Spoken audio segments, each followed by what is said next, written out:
嗱，今日嘅主題咧就係講緊咧 AI 與職業嚇，即係究竟個 AI 係咪可以取代我哋人類嘅所有職業咧？咁樣樣有邊啲職業係唔可以取代嘅咧？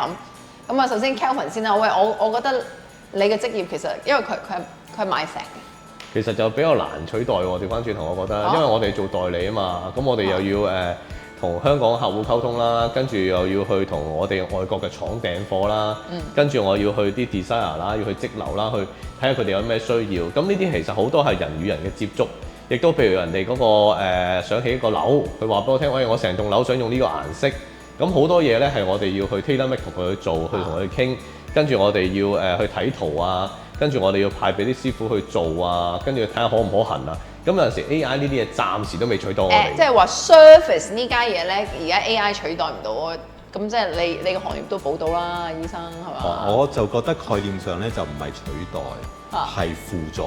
點樣輔助？係啦，我覺得各行各業咧而家係好嘅，有科技有 AI，其實就我哋應該用 AI 去輔助，就係令到我哋嗰個效率會增加。咁我哋做醫生更加啦，我哋醫生對病人兩個人嚟㗎嘛，一定唔會係任何嘢都唔會取代我哋呢個醫患關係㗎啦。咁但係 AI 絕對幫到手，譬如好簡單，而家醫健通你之前問我哋嗰啲病歷咁一定係要有 AI 嘅，OK？咁我哋唔可以話寫落張紙度，上次阿 Kelvin 講睇唔到嘅啲字。其實 AI 咧係幫助咗我哋整合講全嘅。哇！呢啲字寫到料嘅，跟住俾咗人配藥，跟住我以為 A， 你以為 B， 咁已經錯咗啦。呢個就未必係話關嘅 AI 事，即係講嗰個科技啊。即係譬如話，而家咪好多微創咧，其實個醫生咧喺個控制室嗰度咧，好似啲導演咁喺個控制室度，咪做嗰啲 robot 咧嚟幫佢。譬如尤其是咧最精準係咩咧？嗰啲關節啊，骨同骨之間咧，佢哋咪要換個關節嘅。咁跟住之後咧，就係點樣去削骨。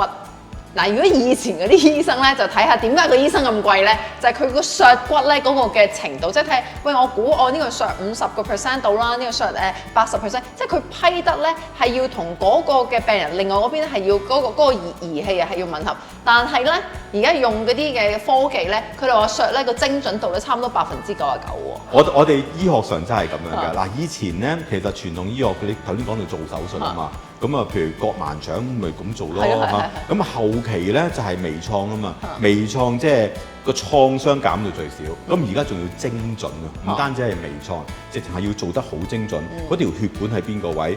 上多1 mm 定少多1 mm？你始終人嘅肉眼，就算嗰個醫生係訓練得幾好都好，其實都會有攰啊，有誤差㗎嘛。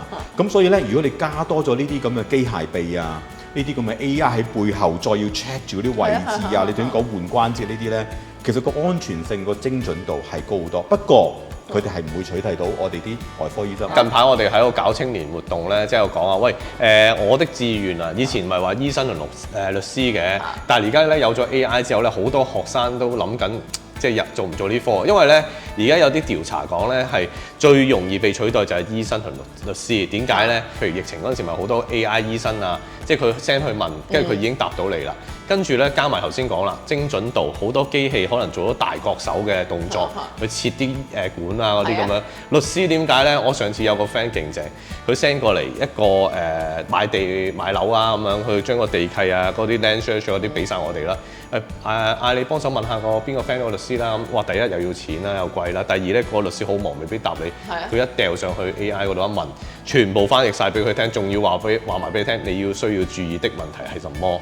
哇！呢個醫生同律師難搞啦。佢嘅講得啱啊，即係咧，尤其是你知我做教育㗎啦。咁我之前開韓文學校啊嘛，咁跟住我有個 friend 有一日就問我：喂，我有批嘅韓國嘅文件啊，你可唔可以幫我嚟翻譯啊？揾啲同事翻譯啊？跟住咧，我都唔忍心話要賺佢嗰嚿錢啦，因為我驚賺完之後冇 friend 做啊。喂，嗰時啱啱出 ChatGPT，我話你揾 ChatGPT 去幫你翻譯啦。我講真，即係慳翻晒唔少錢咁樣。佢都停一停，係喎咁。所以咧嗰個 moment 咧，我已經知道咧，AI 咧即係其實咧佢已經係取代咗一大紮嗰啲做翻譯啊，做即係文學上嘅嘢。咁我嗰陣時，我咁同佢講咧，我都開始諗緊咧，我韓文要唔要收手啦？我翻去我考慮咗幾日，跟住我同啲即係同我做咗好耐嘅同事講，我覺得咧韓文咧都應該要收工㗎啦。佢話點解？因為其實真係投資咗好多錢啊嘛。咁但係我覺得就係就係我朋友問我呢一樣嘢，我已經覺得知我冇得做。我哋點解講 AI 唔可以取替咧？正正就係呢啲良知，同埋我哋係我哋嘅中國人，我哋嘅人性化。頭先我真係好想答你個問題，醫生點解唔可以啊？呢個病人如果對住一個冷冰冰嘅 AI 醫生，請問你今日有咩？嗱，你已經唔想睇呢個醫生，係咪？咁啊係。佢亦都係啊，搞教育。請你打開14頁做功課，其實唔得噶嘛，係咪啊 Chiling 係咪啊？咁所以我覺得呢啲嘢咧係冇嘢可以取替嘅，我哋個心係冇嘢可以取替嘅。不過一定要用 AI 嚟到去令我哋嗰個效率同埋嗰個成本降低，同埋個準確度、安全性要改善嘅。即係總之咧，精準人性化嗰啲 AI 就取代唔到啦。